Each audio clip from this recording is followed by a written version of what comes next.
Hi friends, ಮಸ್ತ್ ಮಗ ಚಾನಲ್ನ NRI ಸ್ಪೆಸಿಫಿಕ್ ಸಂಚಿಕೆ NRI ಕಾರ್ನರ್ಗೆ ಸ್ವಾಗತ. ನಾನು ಅಮರ್ ಪ್ರಸಾದ್. ಸ್ನೇಹಿತರೆ, ಅನಿವಾಸಿ ಭಾರತೀಯರಿಗೆ RBIನಿಂದ ಮಹತ್ವದ ಅಪ್ಡೇಟ್ ಬಂದಿದೆ. NRIಗಳಿಗೆ ಅಚ್ಚರಿಯ ಬೆಳವಣಿಗೆಯಲ್ಲಿ RBI FCNRB ಡೆಪಾಸಿಟ್ಗಳಿಗಾಗಿ ತಂದಿದ್ದ ಸ್ಪೆಷಲ್ ಫಾರೆಕ್ಸ್ ಸ್ವಾಪ್ ಫೆಸಿಲಿಟಿಯನ್ನ ಅವಧಿಗೂ ಮುನ್ನವೇ ಆಗಸ್ಟ್ 31ಕ್ಕೆ ಅನೌನ್ಸ್ ಮಾಡಿದ್ದಾರೆ, ಎಂಡ್ ಆಗುತ್ತೆ ಅಂತ. ಈ ಸ್ಕೀಮ್ಗೆ NRIಗಳಿಂದ ಸಿಕ್ಕಾಪಟ್ಟೆ ರೆಸ್ಪಾನ್ಸ್ ಬಂತು. FCNRB ಡೆಪಾಸಿಟ್ ಮೂಲಕವೇ ಅಂದುಕೊಂಡಿದ್ದಕ್ಕಿಂತ ಜಾಸ್ತಿ $52.3 ಬಿಲಿಯನ್ ದುಡ್ಡು NRIಗಳು ಹಾಕಿದರೆ. ಹೀಗಾಗಿ ಆಗಸ್ಟ್ 31ರವರೆಗೆ ಮಾಡಿರೋ ಡೆಪಾಸಿಟ್ಗಳಿಗೆ ಮಾತ್ರ ಈ ಸ್ಕೀಮ್ ಅನ್ವಯ ಆಗುತ್ತೆ. ಅಲ್ಲಿಗೆ ಕ್ಲೋಸ್ ಮಾಡ್ತಾ ಇದ್ದೀವಿ ಸ್ಕೀಮ್ ಅನ್ನ ಅಂತ RBI ಅನೌನ್ಸ್ ಮಾಡಿದೆ. ಆದರೆ ECBs ಎಕ್ಸ್ಟರ್ನಲ್ ಕಮರ್ಷಿಯಲ್ ಬಾರೋಯಿಂಗ್ಸ್ ಮತ್ತು OFCBs ಮೇಲಿನ ಸ್ವಾಪ್ ಫೆಸಿಲಿಟಿ ಮಾತ್ರ ಈ ಮೊದಲು ಅನೌನ್ಸ್ ಮಾಡಿದ ಹಾಗೆ 2026ರ ಡಿಸೆಂಬರ್ 31ರವರೆಗೆ ಈ ಕ್ಯಾಲೆಂಡರ್ ಇಯರ್ ಎಂಡ್ ತನಕನೂ ಕಂಟಿನ್ಯೂ ಆಗುತ್ತೆ. ಇರಾನ್ ಯುದ್ಧ ಹಾಗೂ ಅದರಿಂದ ಭಾರತದ ಮೇಲೆ ತೈಲ ಏರಿಕೆಯ ಪೆಟ್ಟು, ನಮ್ಮ ರೂಪಾಯಿ ಮತ್ತು ಫಾರೆಕ್ಸ್ ರಿಸರ್ವ್ ಮೇಲೆ ಪ್ರೆಷರ್, ಇದೆಲ್ಲವನ್ನು ಹ್ಯಾಂಡಲ್ ಮಾಡೋಕೆ ಸ್ವಲ್ಪ ಫಾರಿನ್ ಕರೆನ್ಸಿ ಇನ್ಫ್ಲೋ ಬರಲಿ, ಡಾಲರ್ ಬರಲಿ ಅಂಥೇಳಿ RBI ಕಳೆದ ಜೂನ್ 8ನೇ ತಾರೀಕು ಸ್ಪೆಷಲ್ ವಿಂಡೋವನ್ನು ಓಪನ್ ಮಾಡಿತ್ತು. ಈ ಡೆಪಾಸಿಟ್ಗಳ ಮೇಲಿನ ಬಡ್ಡಿ ಮಿತಿಯನ್ನು ತೆಗೆದುಹಾಕಿದ್ರಿಂದ ಬ್ಯಾಂಕ್ಗಳು NRIಗಳಿಗೆ 7% ಅಟ್ರಾಕ್ಟಿವ್ ಬಡ್ಡಿ ಕೊಡ್ತಾ ಇದ್ವು. ಬ್ಯಾಂಕ್ಗಳಿಗೆ ಹೊರೆ ಆಗ್ತಾ ಇದ್ದ ಹೆಜ್ಜಿಂಗ್ ಕಾಸ್ಟನ್ನು RBI ತಾನೇ ಭರಿಸ್ತು. ಜೊತೆಗೆ ಡಾಲರ್ ಟರ್ಮ್ಸ್ನಲ್ಲಿ ನೀವು ಯಾವ ಕರೆನ್ಸಿಲಿ ಇಡ್ತೀರೋ ಅದೇ ಕರೆನ್ಸಿಯಲ್ಲಿ ಬಡ್ಡಿ ಮತ್ತು ರಿಟರ್ನ್ಸ್ ವಾಪಸ್ ತಗೊಂಡು ಹೋಗಬೇಕಾದ್ರೆ ಡಿಪ್ರಿಸಿಯೇಷನ್ ಹೊಡ್ತಾ ಇರೋದಿಲ್ಲ. ಈ ರೀತಿಯೆಲ್ಲ ಅನೌನ್ಸ್ ಮಾಡಿದರು. ಹಾಗಾಗಿ NRIಗಳು ಭಯಂಕರವಾಗಿ ಇದಕ್ಕೆ ರೆಸ್ಪಾಂಡ್ ಮಾಡಿದ್ರು. ಇದರ ಪರಿಣಾಮ ದೇಶದ ಫಾರೆಕ್ಸ್ ರಿಸರ್ವ್ ಕೂಡ ಮತ್ತೆ $700 ಬಿಲಿಯನ್ ಗಡಿಯನ್ನು ದಾಟಿ $707 ಬಿಲಿಯನ್ ತಲುಪಿದೆ. ಸ್ವಲ್ಪ ಹೆಲ್ದಿ ಆಗಿದೆ. ಸೊ ಇಂಥ ಒಂದು ಸಂಕಷ್ಟದ ಟೈಮ್ನಲ್ಲಿ NRIಗಳು ಭಾರತಕ್ಕೆ ಭಾರಿ ಸಪೋರ್ಟ್ ಮಾಡಿದ್ದೀರಾ. ಅದಕ್ಕಾಗಿ ನಿಮಗೆಲ್ಲ ಧನ್ಯವಾದ. ಯಾಕಂದರೆ FCNRB ಡೆಪಾಸಿಟ್ಗಳು ಇರಲಿಲ್ಲ ಅಂದಿದ್ರೆ ಡಾಲರ್ ಮುಂದೆ ರೂಪಾಯಿ ಮೌಲ್ಯ ಈಸಿಯಾಗಿ ₹100 ದಾಟ್ತಾ ಇತ್ತು ಅನ್ನೋದು ತಜ್ಞರ ಲೆಕ್ಕಾಚಾರ. ಮತ್ತೊಂದು ಕಡೆ ಭಾರತದ ಸ್ಟಾಕ್ ಮಾರ್ಕೆಟ್ನಲ್ಲಿ ಇನ್ವೆಸ್ಟ್ ಮಾಡಬೇಕು ಅಂದ್ಕೊಂಡಿರುವ NRIಗಳಿಗೆ ಸೆಬಿ ಕಡೆಯಿಂದ ಭರ್ಜರಿ ಗುಡ್ ನ್ಯೂಸ್ ಇದೆ. ಅನಿವಾಸಿ ಭಾರತೀಯರು ಭಾರತದ ಮಾರ್ಕೆಟ್ನಲ್ಲಿ ಹಣ ಹೂಡಿಕೆ ಮಾಡೋದನ್ನು ಇನ್ನಷ್ಟು ಈಸಿ ಮಾಡೋಕ್ಕೆ ಸೆಬಿ ಹೊಸ ಡಿಜಿಟಲ್ KYC ರೂಲ್ಸನ್ನು ತಂದಿದೆ. ಅದು ತಂದಿಲ್ಲ, ಇನ್ನು ಪ್ರಸ್ತಾಪ ಮಾಡಿದ್ದಾರೆ ಅಷ್ಟೇ. ಇದನ್ನು ಖ್ಯಾತ ಬ್ರೋಕರೇಜ್ ಸಂಸ್ಥೆ ಝೀರೋದಾದ CEO ನಿತಿನ್ ಕಾಮತ್ ಕೂಡ ವೆಲ್ಕಮ್ ಮಾಡಿದ್ದಾರೆ. ಈಗಿನ ಸಿಸ್ಟಮ್ ಪ್ರಕಾರ NRIಗಳು ಆನ್ಲೈನ್ನಲ್ಲಿ ಇನ್ವೆಸ್ಟ್ಮೆಂಟ್ ಅಕೌಂಟ್ ಓಪನ್ ಮಾಡಬೇಕು ಅಂದರೂ ಕೂಡ ಅವರು ಫಿಸಿಕಲ್ ಆಗಿ ಭಾರತದಲ್ಲೇ ಇರಬೇಕಾಗಿತ್ತು. ಇಲ್ಲಾಂದರೆ ಡಾಕ್ಯುಮೆಂಟ್ಸನ್ನು ಇಂಟರ್ನ್ಯಾಷನಲ್ ಕೊರಿಯರ್ ಮೂಲಕ ಕಳಿಸ್ಬೇಕಾಗಿತ್ತು. 2-3 ವಾರಗಳು ಬೇಕಾಗ್ತಿತ್ತು ಇದೆಲ್ಲ ಆಗೋಕ್ಕೆ.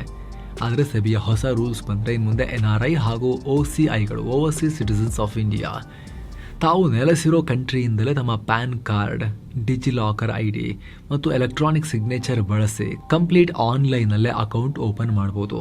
ಭಾರತಕ್ಕೆ ಬರುವ ಅಥವಾ ಫಿಸಿಕಲ್ ಡಾಕ್ಯುಮೆಂಟನ್ನು ತರುವ ಟೆನ್ಷನ್ ಇರುವುದಿಲ್ಲ. ಇದರಿಂದ ಕೇವಲ 1-2 ದಿನಗಳಲ್ಲೇ ಅಕೌಂಟ್ ಓಪನ್ ಮಾಡಿ ಇನ್ವೆಸ್ಟ್ಮೆಂಟ್ ಶುರು ಮಾಡ್ಬೋದು ಅಂತ ನಿತಿನ್ ಕಾಮತ್ ಹೇಳಿಕೆ ಕೊಟ್ಟಿದ್ದಾರೆ.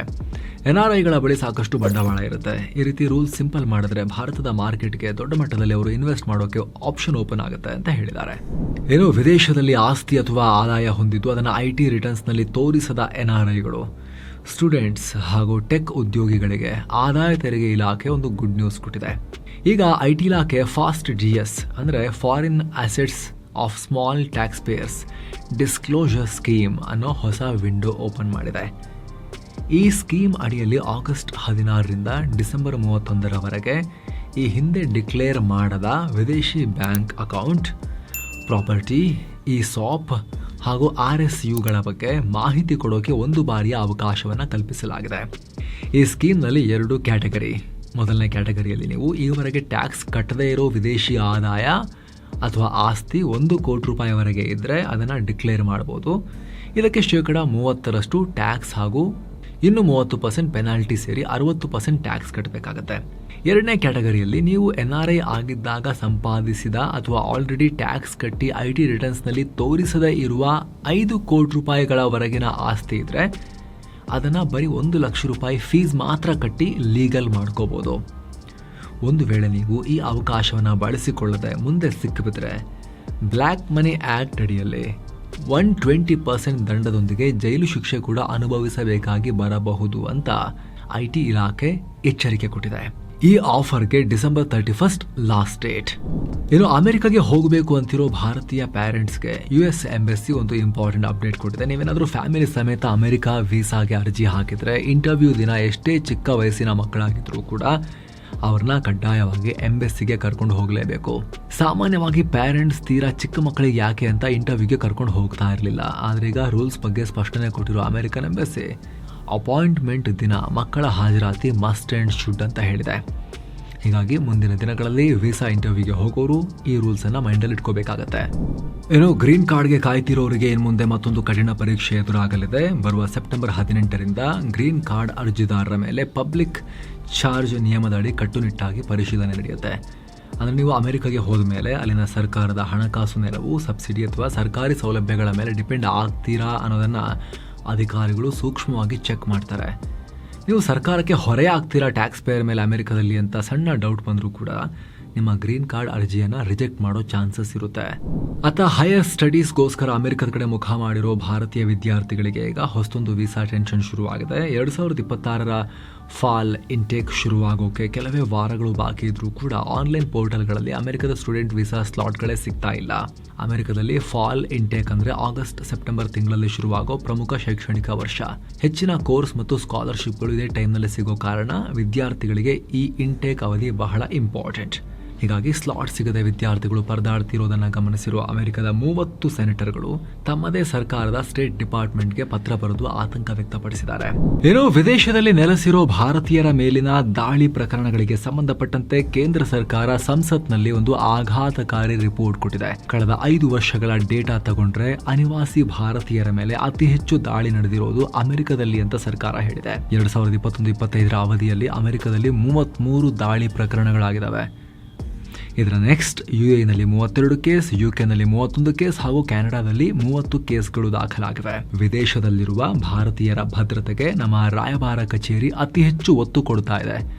ಯಾವುದೇ ಘಟನೆ ನಡೆದರೂ ಕೂಡ ತಕ್ಷಣ ಆಯಾ ರಾಷ್ಟ್ರದ ಅಧಿಕಾರಿಗಳೊಂದಿಗೆ ಮಾತನಾಡಿ ಕ್ರಮ ತಗೊಳ್ತಾ ಇದ್ದೀವಿ ಅಂತಲೂ ವಿದೇಶಾಂಗ ಇಲಾಖೆ ಪಾರ್ಲಿಮೆಂಟ್ಗೆ ಹೇಳಿದೆ.